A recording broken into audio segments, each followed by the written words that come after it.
what I want to talk about today is ultimately on the agenda.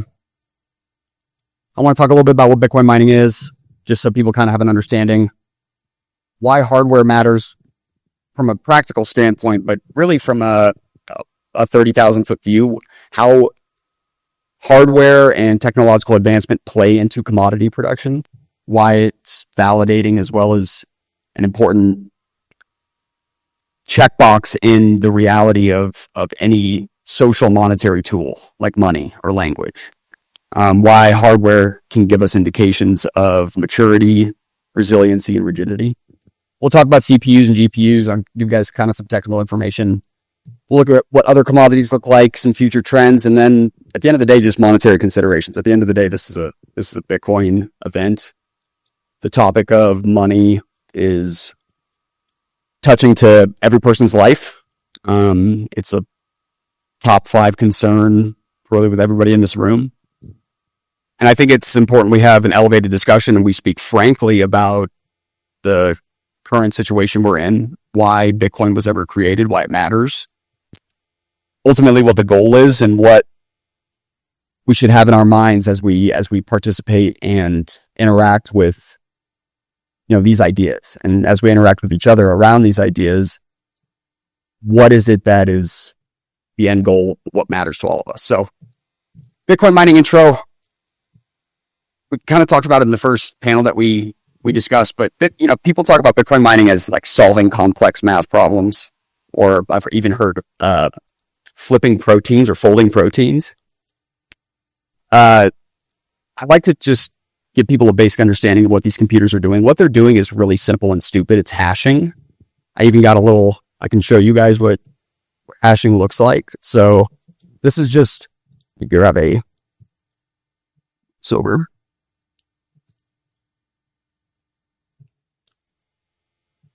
I'll drop this guy into. So you can go on the internet and you can hash anything into Bitcoin mining that you want. It's a very basic function. It's a one-way function. And then ultimately, so this is your input. Like I can put my name. I happen to know this hash just because I've done this before. So this hash here, this is a one-way function where you type in the letters ADAM, those characters, you run that through a SHA-256 encryption. This is the outcoming hash from that input. You cannot use this hash to deduce atoms. So it's like you can't reverse this equation. I kind of think about it like making a smoothie, where if you don't have the recipe for the smoothie, to try to deduce it backwards, and figure out if it's like half a cup of salt or a quarter cup of salt, like the equation only moves one way. You can't reverse this back. So like I can do the hash function of just constantly. So this is all the computers are doing, is it's throwing random inputs and seeing what the output is. And if the input and the output meet a certain criteria at a certain difficulty, that's finding a block. It's like very basic. The dumbest thing a computer can do is just randomly guess brute force. But this is important because at the end of the day, it's important that the task is menial so that competition and barrier to entry can be as open and as low as possible. So generating hashes. This proof of work principle only works because of the law of conservation of energy and how it relates to computer science. So the most basic understanding I think we can all assume and understand is a computer cannot change a 0 to a 1 or do any kind of function without at least a little bit of electricity. Like even if it's super efficient, the most efficient a computer could ever be, if you divide it by how many, computational functions it did by how much energy, the energy is always non-zero, right? So you can get really, really efficient, but you cannot become infinitely efficient. Because of that reality, this law of nature, right? These physical problems are what limit human beings from being able to get an unfair advantage. So this is what makes Bitcoin mining ubiquitously fair, is that a kilowatt hour can't be cheated. Changing a 0 to a 1 isn't something you can just magically do, right? This is like hard line in the sand. everyone is playing by the same rules simply because they're the rules that govern the universe around us. A small but important and kind of profound point. And then the magic of this all comes together with the difficulty adjustment, which, for those that don't know, the way that the supply is predetermined is that as more people search for Bitcoin blocks and add computational work to the network, and blocks get found marginally faster, the network just adjusts every 2 weeks, every 2016 blocks, and makes it just difficult enough that it ought to take about 10 minutes to find a block. Because of that fact, and because this difficulty adjustment can increase infinitely upward and infinitely downward, Bitcoin as a commodity and a technology was able to handle what we'll look at here in the following slides, which is an absolutely insanely expedited and large hardware development stage. Right? Over the last 15 years, the amount of investment dollars and advancements into efficiency around computational work, specifically for SHA-256, is maybe equivalent to a century or a millennia worth of gold technology in terms of gold mining production. So hardware is on the mind today. And then lastly, the most important part, I always just love to throw this in because it's the first time humanity's dealt with it. We actually have a perfectly inelastic commodity, a perfectly inelastic supply. So a commodity with a perfectly inelastic supply is, for those who took any economics classes, it's what our professors would talk about in a perfect world, in a perfectly competitive market, would only be achieved in a market where there's a perfectly inelastic supply, but that doesn't really exist. We would always use these hypotheticals, like we would talk about maybe like insulin or water, things that are perfectly inelastic humans need to survive. But now with Bitcoin, we were able to program. So humanity has only known a perfectly inelastic commodity for 16 years. That's it, period. Right? Every other commodity, as the price goes up, the marginal supply goes up as well. Right? If the price of oil was $300 a barrel today, 4 or 5 times higher than where it is right now, the Saudis would open their taps, right? People would be able to spend more drilling a well, producing oil over the next 6 months. And so it would have a great impact on the supply. Bitcoin's the only commodity where, as the price changes, the supply does nothing different. The marginal supply is predetermined and fixed. It's weird, it's different, and I think we have a hard time even thinking about it correctly because we've never experienced it before. Here. So this is this is on my shirt too. This is the equation that dictates the entirety of Bitcoin's future production. There will be 32 halving events. Every 210,000 blocks, the block subsidy gets halved starting at 50. So the block subsidy was 50 Bitcoin per block, 25, 12.5, and so on. This is what Bitcoin's supply schedule looks like. This won't change. In the first decade of Bitcoin, first 20 years of Bitcoin's existence, 94+% of the supply will be released to the market. It'll take another 115, 110 years to get to where another 1.5 million Bitcoin are released. This is intentional. This is by design. This is what that supply issuance looks like. This is a really fun part. So for those of you that don't know, there might even be some Bitcoiners in this room that don't know this because, it's not a very known fact, but the block subsidy of each epoch tells you exactly what percentage of the total supply will be created during the 4 years of that halving. So during the first 4 years, 50% of the supply was created. The next 4 years, 25% was created. The next 4 years, 12.5. So we're currently in an epoch where over the 4 years, 3.125% of the entire 21 million supply will be created over these 4 years. So it's like 0.76% inflation per year. Bitcoin is inflating, but it's inflating at a marginally diminishing rate. Every block that gets found, every new entrance or new release of coins is a smaller percentage than the preceding release of coins. So near perfectly inelasticity, again, just to belabor the point home, your supply line is completely vertical, whereas supply would typically be an upward sloping line where as price increases, supply increases. And so with a perfectly inelastic supply schedule, the only impact is demand, right? So all I can change is demand on any kind of microeconomic scale. And so you have incredible slippage in price growth due to this fact. It's only a one-sided part of the equation. New liquidity has to be brought to market by current participants in order to increase marginal supply. So demand is the only function that dictates price in a Bitcoin market. So as price becomes a direct function of demand, the necessary proof and faith or confidence that the blocks will be found only every 10 minutes, more or less, becomes ever more important, right? As Bitcoin's price goes up, as the value goes up, more value is now being held by this network. It's more important that you can go prove to yourself, like, hey, I have 1% of all Bitcoin in existence. I know that 200 years from now, I will still have a 1% of all Bitcoin in existence. Like, who can say that about dollars today?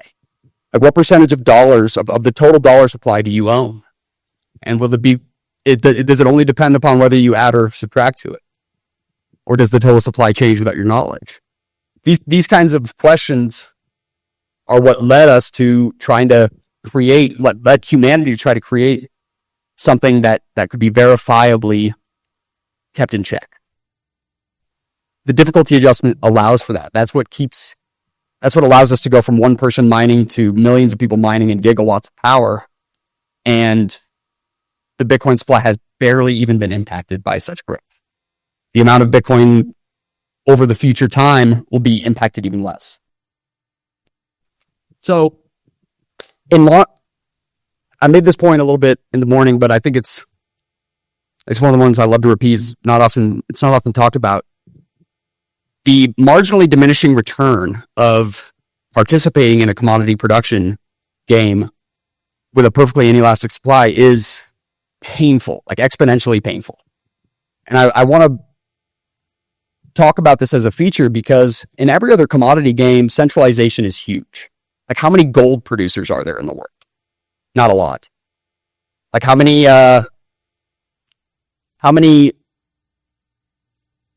container ship companies actually, ship goods across the Atlantic Ocean? It ends up being like a handful. And that's because with every other commodity, as price and as value go up, centralization is actually incentivized. And companies can actually make more money at scale than they can when they're starting out and they're smaller. With Bitcoin mining, this is completely flipped on its head. The smaller you are, the easier it is to mine. Like, I can, with just one computer in my house to heat my home like I have for the last 6 years, the price could be zero. I think I'd still run the computers, right? So I'm incredibly inflexible to the market rate of how lucrative it is to mine Bitcoin at any given time. I'm participating for an entirely different reason, but I couldn't do that at multi-megawatt scale. I couldn't burn money like that, but I can burn like $1 a day, $2 a day in power. I could afford it. And so at small scale, miners are really flexible. They're highly rewarded for what they bring online. As they get larger, the cost to deploy barely goes down, if any, but it doesn't go down nearly as much as the marginal return. And so this is why Bitcoin mining will stay in the hands of small to medium-sized actors. I don't know what that looks like. Maybe, half a megawatt to 10 megawatts, kind of like some of our awesome operators that are here in Wyoming. Not to say that if you're at 100 megawatt scale, you're bad. I just think you have a lot harder job. Like, I would not want to be the VP of, a multi-gigawatt operation. I feel like I'd be pivoting to AI. I'd be looking for other ways to make money, because how do I compete with the small oil and gas operator? How do I compete with the home miner or the heat reuse? I'm in trouble.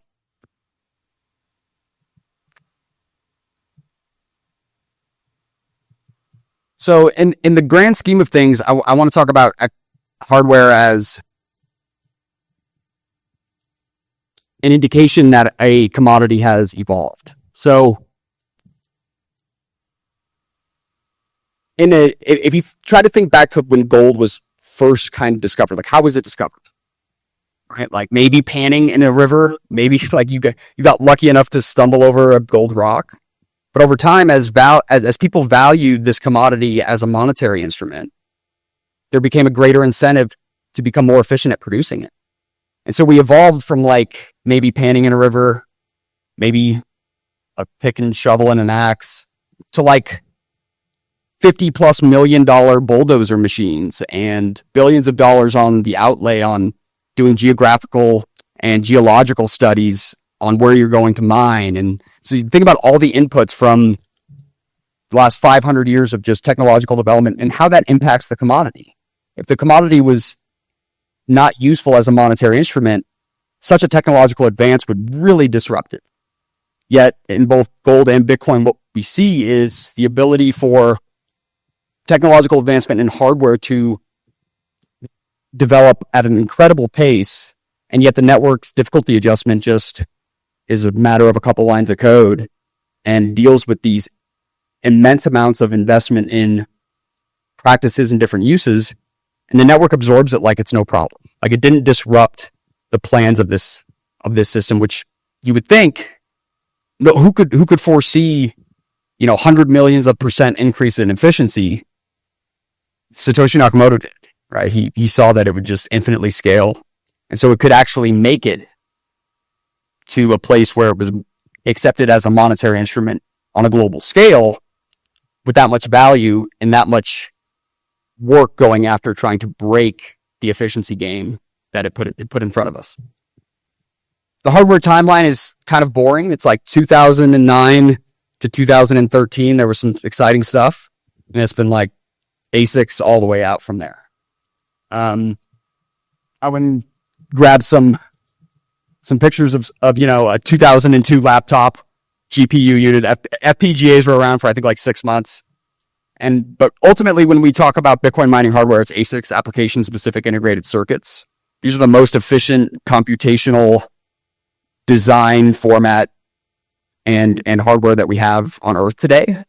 The smaller you can print at, typically, the greater your electrical efficiency by a diminishing amount, but by certainly nominal gains that are worth investment. But from 2009 to 2012, if you happen to be like the less than 500 people on Earth that maybe were mining, just hopefully you held. That's all I got to say.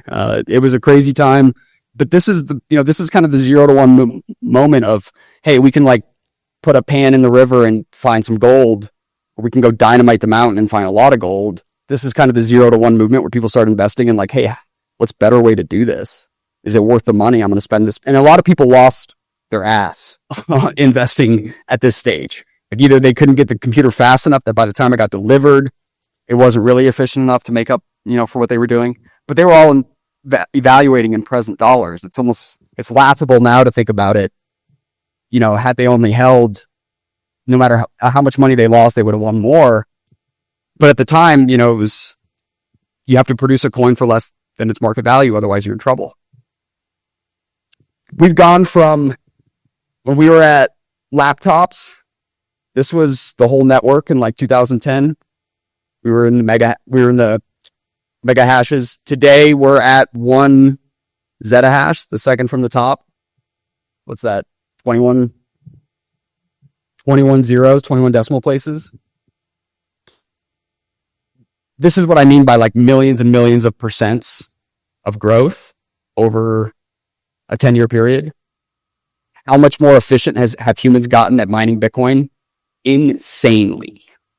Like hard to describe how fast and how quickly we've gotten really, really efficient. It hasn't done much to the Bitcoin network. This is only in 2022, by the way. So we're just a little bit short of a zettahash on this chart, but we're looking at the top 500 supercomputers combined. The Bitcoin network, like the amount of computational work being dedicated at just hashing those functions, pales in comparison to anything we have in any kind of centralized or single entity authority on Earth. purely because of the economic incentive. Again, the first 8 years are just not even on the chart. And then it just barely ticks up in January of 2018. This is where like S9s are starting to get way out on the market, and we're about to get S17s. And then we haven't looked back.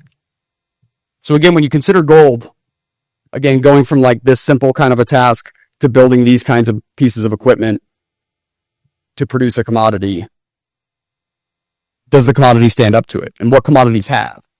I mean, gold is the natural resource. I think I can come up with. Salt is one that is almost like universally valued, but it'd be weird to try to pay for something in salt. People would look at you funny. But I think people might take it. Like, at the same time, they might be like, this is weird, but like, yeah, I do need salt. Same kind of concept. I liken Bitcoin to a natural, I always like to say Bitcoin was discovered, not created. Like somebody was going to do this. Somebody was going to discover that you could put these pieces together. I'm glad the person that did it remained anonymous. I think they removed themselves from a nightmare of situation, but I see it more naturally occurring than I see it as a creation of man. So again, the one thing I'm going to come back to on why Bitcoin is different is it's the perfectly inelastic supply. And I want to talk about how that impacts the future. So where we're at today, we have kind of I think we've squeezed almost all we can out of simply printing chips at smaller nanometers. I think the cost to go, we're currently at 3 nanometer. For those who don't know, I think ASIC started around like 48 nanometer. We're currently at 3 nanometer. I think getting below that is really costly. And I'm not sure the cost is going to be worth it, right? At some point, it's like you don't spend billions of dollars to develop a more profitable ASIC, because then you have to price it at this price point. And then you look out in the market and you go, why would anybody buy this? It's only 5% more efficient than the last one. And the last one is 1/3 the cost, right? Or 1/10 the cost. So at some point, those economic forces are going to lead us to where, barring that there's not some incredible discovery that breaks the laws of physics as we understand them, the efficiency of the chips is not going to change much. The hash board is not going to change much. Form factor might change a little bit. Firmware, I think, is going to be key. Taking a machine and being able to, make something 10 or 15% more efficient just by adding some software, some logic to it. That's, somebody's going to develop that, and they're going to take a piece in the middle. They know you'll give them 2% if they can prove that you get a 10% increase in your efficiency. There's a market for that, so people will build it. I think there's going to be a point where firmware, using an older version of an older machine with firmware can actually get you in a position where you're more efficient than the brand new machines. And it takes time to develop firmware, so you kind of got a head start on them as well. And then maybe their power configuration will change, because I think there's a lot of opportunity at 480 volt. So in the United States, for the most part, you'll find 480 volt to 480, 277 volt power kind of at the industrial substation level, if there's transformers, much more abundant than what these computers need, which is a different voltage. And so there are some computers that let you run at this higher voltage. I think they're going to become a little bit more predominant, at least than they are today. I think there's a lot of industrial applications to that. So the actual power configuration, like what the chips can take, the kind of electricity, right, that they can take, is going to be, I think, as important as efficiency to some degree, because it can save you tons of infrastructure costs, hundreds of millions of dollars. So money, $100 million saved on a transformer, you'll pay a premium for a machine that, can step to different voltage. And I did want to talk at least a little bit about proto. So they're changing the form factor a little bit. Like, they've gotten to a larger stack. Most miners are typically just like 3, maybe 4 hash boards. I think that this has like 16 or something. We've seen like home miners, people being able to use Loki boards to run just single boards, little quiet desktop Bitcoin miners. I think this is all measurable and part of not just growing the market, but growing the overall competition. The more people participating, especially the more micro individuals that can mine regardless of the economics of it, I think only bolsters the competitive nature of the Bitcoin network. It shows that if you're doing this for money, if you're like a publicly traded company that mines Bitcoin as your thesis, like, how do you compete with millions of people that just have one on their desk because they got it at Christmas, and it maybe, is a tiny bit of power. Like, they don't even realize they're losing 20 cents a day. It's a tough mountain to climb. Lastly, I always want to touch on energy abundance. So this chart shows these are countries, and on the vertical axis, it's the amount of electricity that each person, or the amount of electricity that country consumes, and then it's per capita. And then on the bottom is the GDP per capita of a country. So what you'll notice is there are no countries where individuals consume insane amounts of energy, and yet they don't have any money. Their GDP is low. There's none. And conversely, there's no such thing as a financially wealthy nation that consumes tiny amounts of energy. So every wealthy nation and every human being that is on a per GDP capita within that nation will always have a correlating consumption of energy on a yearly basis.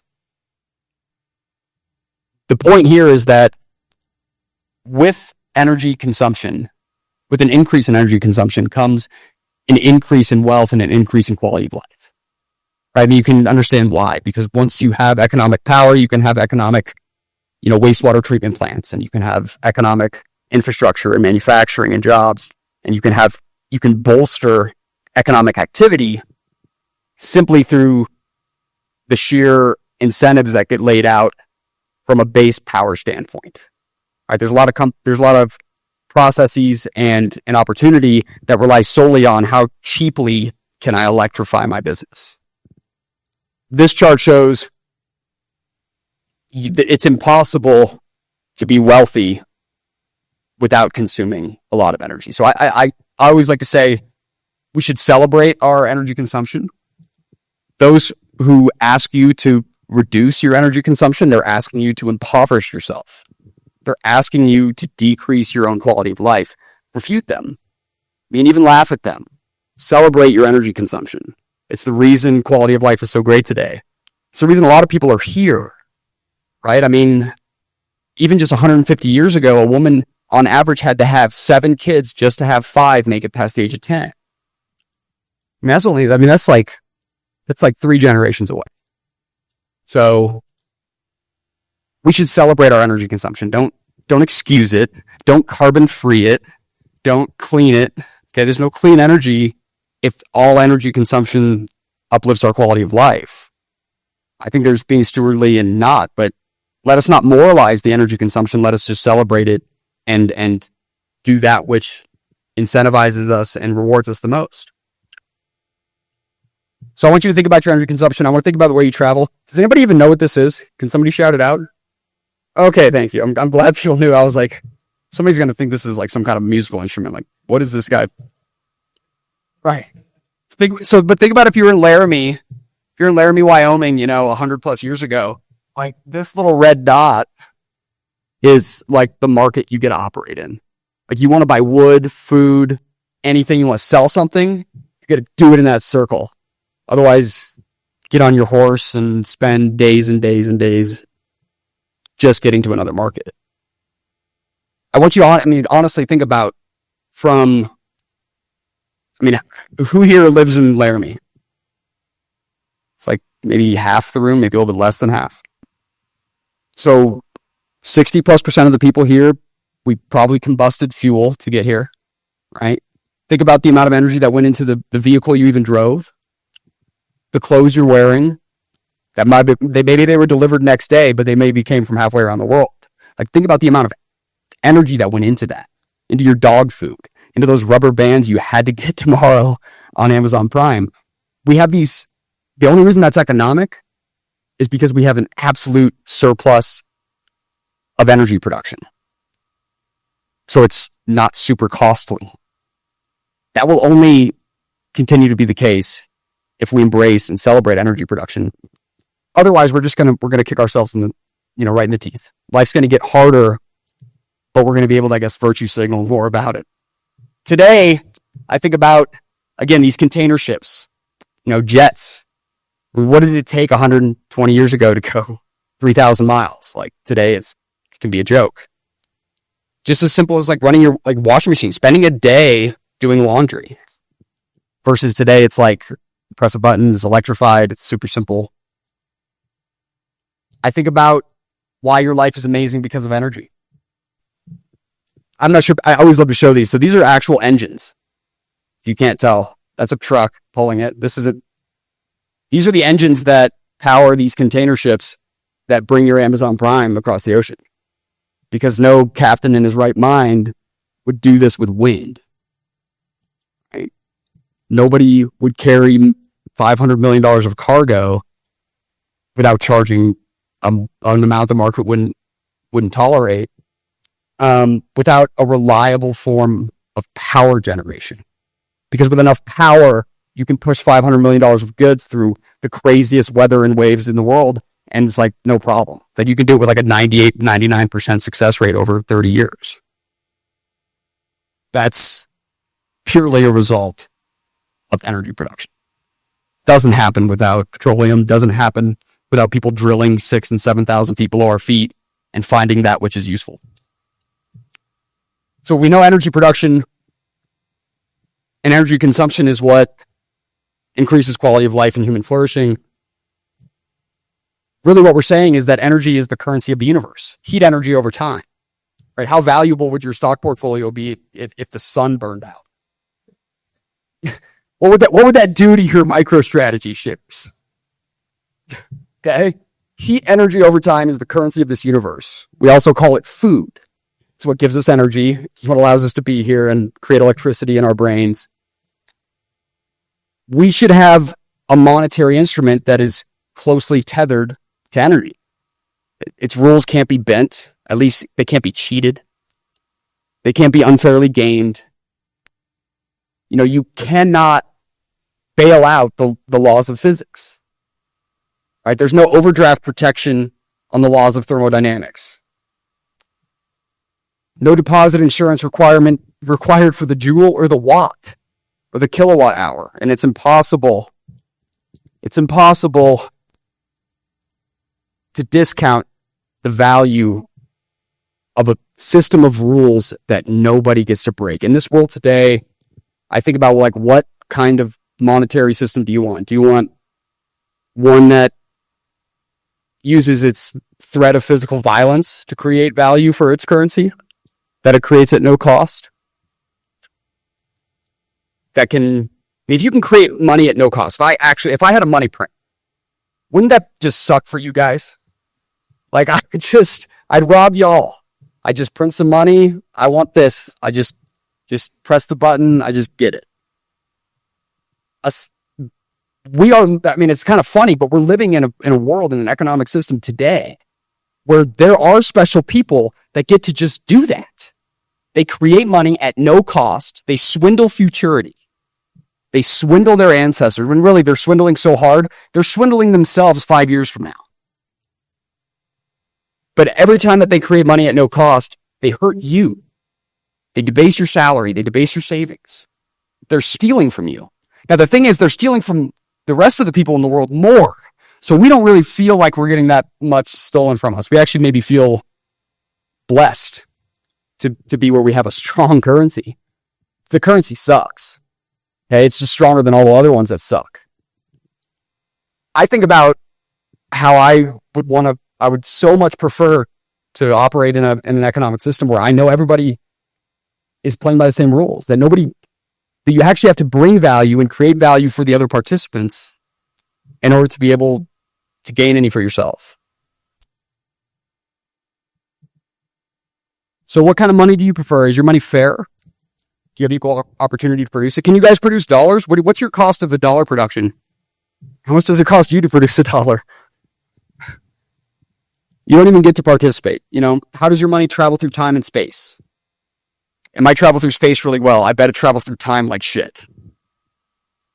I bet it's like from the beginning to the end of my presentation, I would bet at least 100, maybe $200 million in what just the U.S. debt has gone up just in that time.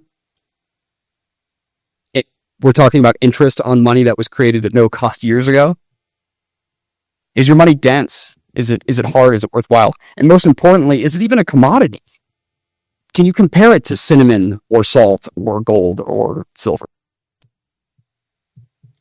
We have a unique opportunity in front of us. We have the opportunity to non-violently, amazingly, we can actually revolt against this system of theft without taking up arms. That's unique. Most times, if you wanted to revolt in any sense of the word, in the history of humanity, it involved violence. We can do it potentially non-violently. I prefer that. Your simple microeconomic decisions are what dictate the whole. In the same way that, it's like one vote doesn't matter, but then we all end up choosing somebody based upon the vote. So it's like at some point, your participation in your own economic life and with those around you, these ideas, think about, I think, the ethical foundation of that which you're participating in. Right? It's really hard to get away from those who can create money at no cost, but staying away from them is easier. And so I at least encourage many people to take the opportunity to opt out and think about what kind of level of fairness, what kind of message we're sending to the whole of all participants when we don't challenge a system that is so inherently flawed, that benefits so many special, whether they're elected or appointed people in positions of power, while neglecting everyone else that participates in the same market. At what point is it so bad that it's worth your voice to say, like, this is just wrong, right? This isn't fair. So I would like to offer you all consider opting out. It'll probably be in your own best interest. Like, the altruistic aspect of it is great. It'll probably end up benefiting you the most. I think that's naturally the case.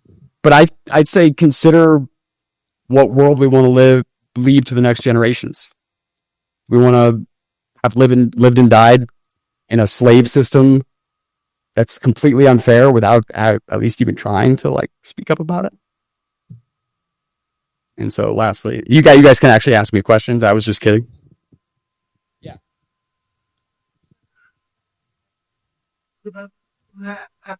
With more epics, the epic changeless unfinished. What's puzzling about it?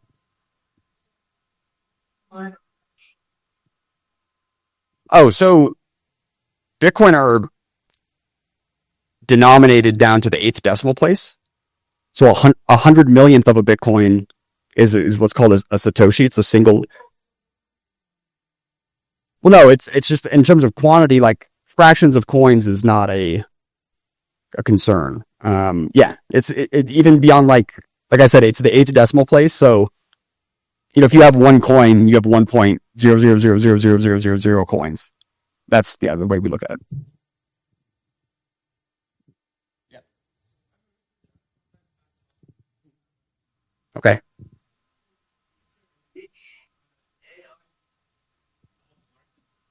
On the grid, absolutely. But they are different consumers. So the AI consumer wants the ability to have incredibly high or low latency, high speed connection. Internet connection is very important. But reliability and long-term power contracts are that's AI. They don't want to curtail. They don't want to shut off their computers, right? They can't shut off in the middle of a train. Like, they could screw up 45 days of power costs, right? So, depending on what they're training for, obviously. But on the grid, because they're going to be able to, I think in the short term, they're going to be able to market these AI solutions at crazy rates. So they're gonna be willing to pay any power costs. So they're gonna just price out the Bitcoin miner. Like a Bitcoin miner is like, I am willing to pay this amount. I am not willing to pay this amount. There's like this fine line. Everybody draws it for themselves. But the AI I see right now, they're like, I mean, if I was negotiating, if I had an AI company come to me and was trying to buy power, I would just keep coming back to them and raising the price. And I think they just say yes every time. Because they're chasing this, this general intelligence. I think it's a little bit of a pipe dream, but regardless, they're doing it. Bitcoin mining will just go upstream. It'll go upstream actually and a little bit downstream, but most of it will go upstream, right? It'll go behind the meter, like into the oil field.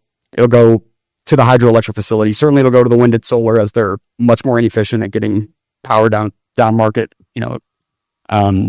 efficiently, because the intermittent generation is just naturally inefficient. But they'll just move up, and then when they can't move up enough and they can't find enough margin there, then they'll go to heat reuse. Right? I mean, that's you can offset a liability. I mean, you can be great on the margin, right? You can even mine at a loss. You can spend $10 only to make $9, but the investment saved you, $500,000 a year on heating costs. So, yeah, it's just going to gravitate. But then I think it'll come back, because I think the AI, a lot of those AI guys they'll drop out. They're going to run out of cash to keep training these things, and I think a lot of them will fail, and so then there'll be oversupply. And the Bitcoin miners are like, that's what's great about the Bitcoin miners. They're so flexible and they travel. So Bitcoin miners seek out economic power. And so they just go fill in the gaps.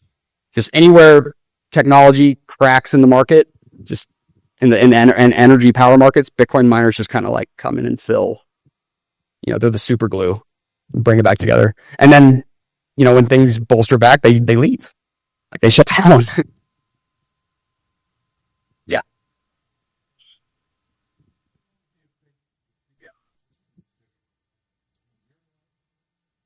As long as, how long would what would you do to not give up a money printer? I'd do a lot.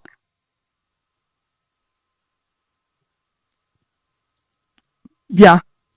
Well, I don't know, but we're the minority, I think, in the United States. I think you find in the world, these concepts are really a lot more common because they're dealing with currency issues all the time. Now their baseline is the dollar.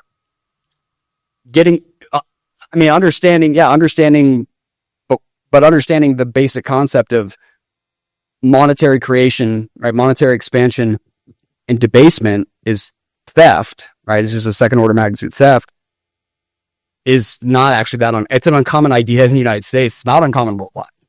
So I think maybe, like in the US, most consumers, I have no idea. I can't believe I've been doing this for 7 or 8 years. I just can't believe it. I think I have the same conversations I had in 2018 today. It's still so early. A little bit like distractingly so. I don't know how long it'll stay early.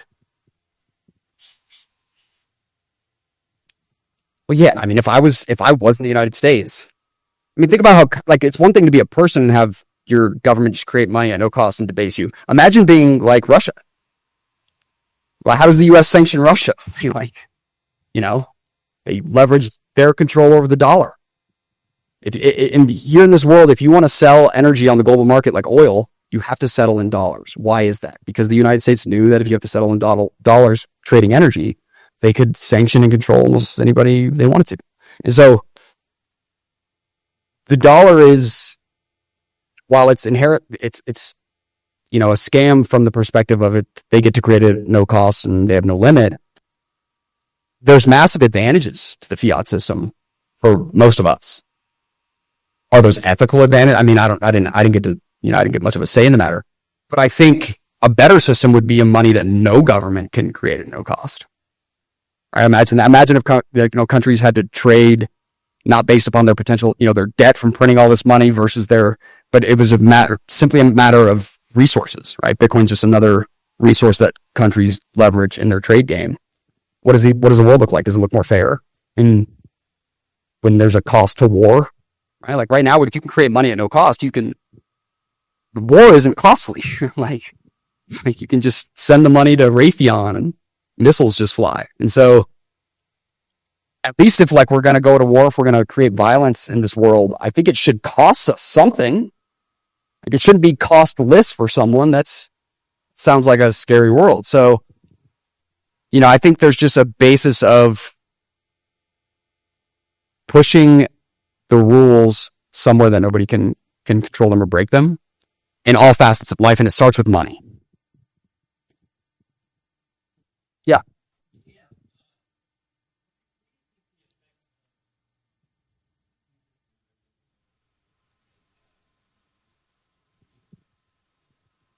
That's a really good, that's a question above my pay grade, but I'll answer it anyway.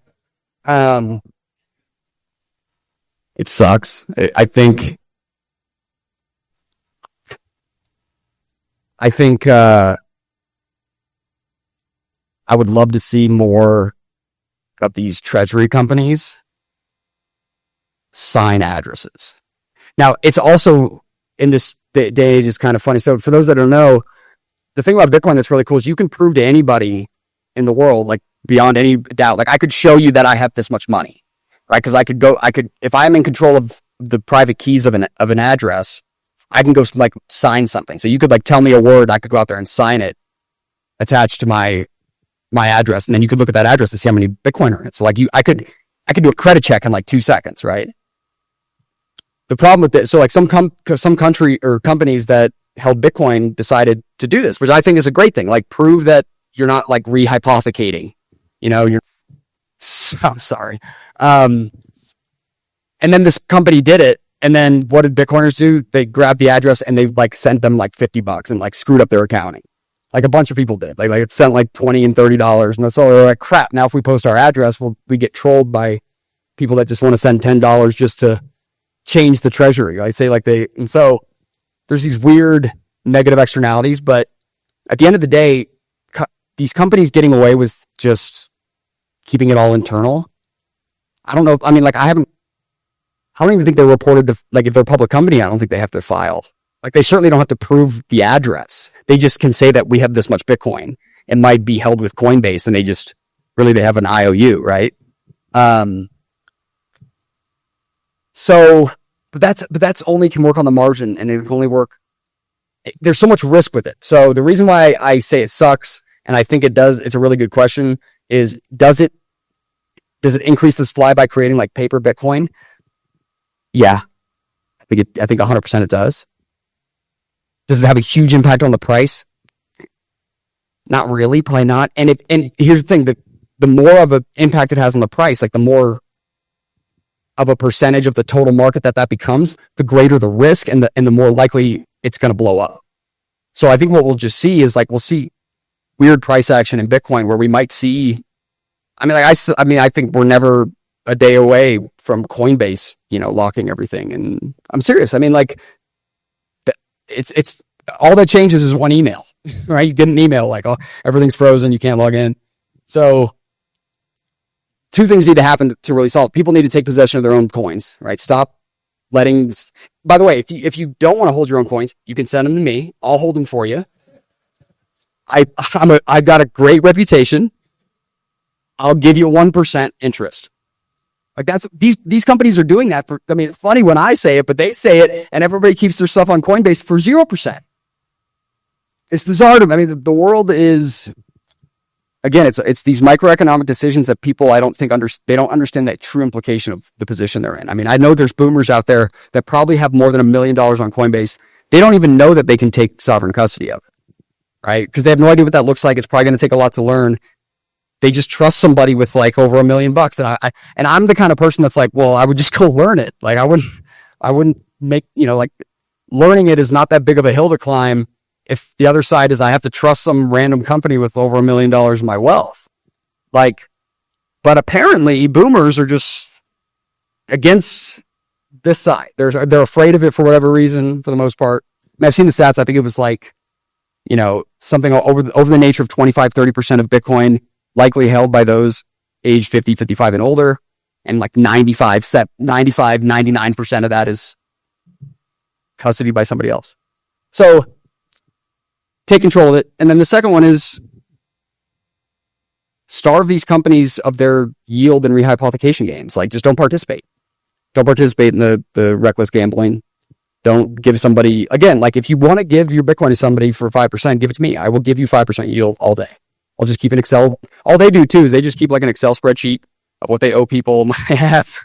And then hopefully they can pay you back when you come withdraw. So, take custody of your Bitcoin. Starts with, I want to live in a better world. I think that has a serious correlation with how money is chosen by humanity and the downstream effects of that. Because I think once you can understand the basic binary option you have, learning about Bitcoin isn't the scary thing. The scary thing is not. The scary thing is just accepting, a system where we're like 37 trillion in debt. Nobody knows, nobody has any answer to how that will ever be paid back. Thomas Jefferson famously said that it was swindling futurity. You're swindling your ancestors for your own consumption today. I think we push a better system and we'll find a better world. So that's where I'll leave it. Thanks, guys.